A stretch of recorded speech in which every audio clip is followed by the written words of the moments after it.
Okay, today's date is May 11th, 2004. My name is Gary Tatum, and I'm 58 years old. And the reason I'm making this tape is to let the world know the things that I shared with Dr. York, and that I know this is an innocent man, and that I'm going to try to enlighten you on the things that I experienced. Okay. Now let's. How long were you in jail with Mr. York? I was in jail with the chief for 6 months. For 6 months. Okay.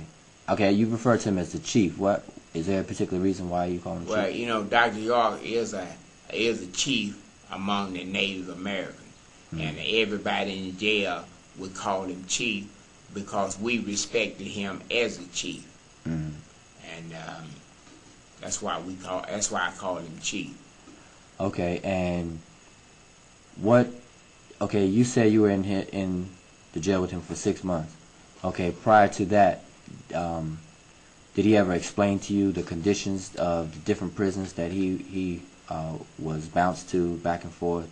What were some of those experiences that he explained to you? Yes, he explained to me that he was bounced to New York, to Atlanta, and various other jails, and he said the condition in Atlanta was rat infested. It was a dirty place, too many peoples in the cell, and that he was put in the cell with murderers and all this. And when you're in pretrial, you're not supposed to be among the population. Now I know this to be true because I went through Atlanta going to Lexington, and I saw the condition, how rats running everywhere, roaches. And they had 4 men in a 2-man cell, 2 on the floor and 2 in the bunk, when it's just supposed to have been 2 people. And then he told me about the experience he had in New York when they sent him for an evaluation. He said that, first of all, he said that the psychiatrist put in the report that this man is not crazy. He is a Native American chief, and that he's very intelligent, and they said now when they carried him up on the 10th floor, they had him on a concrete bed with both of his feet tied, spread eagle, and when he would say if they would come in and say, "Do you want a shower?" and then he said he would say yeah, and they would throw some water on him and say, "That's your shower." And every time he would leave the cell to go, say if he had to go talk to the lawyer, they would tell him to back up to the door and put his hand behind him. They would cuff him and then put a black bag over his head so he couldn't see nobody couldn't see him. And in Atlanta, they would give you a 5-minute shower, a 5-minute phone call. I think the phone call was once a week, and the shower was twice a week, and for 5 minutes. And the condition was really deplorable. It was the United States Penitentiary in Atlanta where we were, where he was, and where I went through. So was the stress, is this part of the torture that he endured? Yeah, this was part of the torture. And they tortured him. They had him in the med cell, which was like solitary confinement. Now, as far as sleep go, at one time at Jones County Jail, the guards would call him every hour and say, "Mr. York, you all right?" But this was they didn't do that to find out was he all right. They did that to deprive him of his sleep, because if they call you every hour during the night, you won't get too much sleep that night because you will only be able to sleep an hour. So they was doing that, and a lot of times they would bring his mail in the middle of the night and wake him up. Then he said a couple of times he woke up, they was in his cell, a couple of officers. I don't know why they did that, but he woke up and they was there. So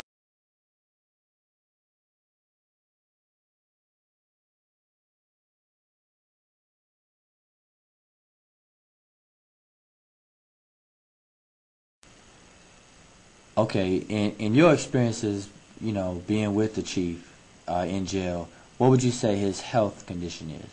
Well, as far as I know, his health condition is pretty good. But I have seen him sometimes he would have bad headaches and would ask for aspirin, but they wouldn't give it to him. They make an excuse, I'm gonna bring it, but they never did bring it. Then if they brought it, it'd be late at night, waking him up out of his sleep. And one day I saw him split up some blood. And I said, Chief, you're spitting up blood.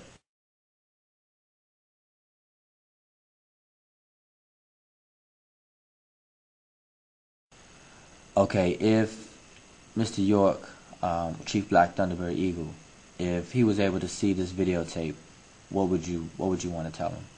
Well, I wanted to tell him to keep fighting, don't give up, and that when I left, I didn't want to leave. I was real sorrowful when I left because I was leaving him behind, but I had to go, and I wanted to have him to come with me.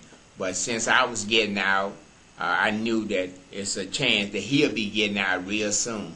And we followed one another. And because of the chief, I couldn't have made it without him. I already told him that I'd probably be dead now if I didn't read them books of his, and our books.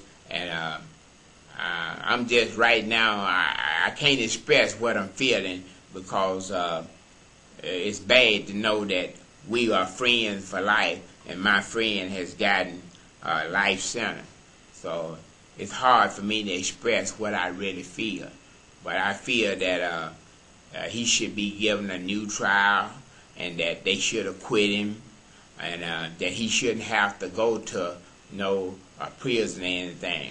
And I can't understand how this country calls itself democratic, and you guilty until proven, you innocent until proven guilty, but way they got it set up, you guilty until you prove yourself innocent, and then when you try to prove yourself innocent, the judge uses power to keep you from introducing your evidence to prove that you're innocent. I went to Vietnam and I fought over there, and I thought I was fighting for this type of thing, that you could, democracy. That's what I thought I was fighting for. And when I found out that everything is set up different from what they say it is.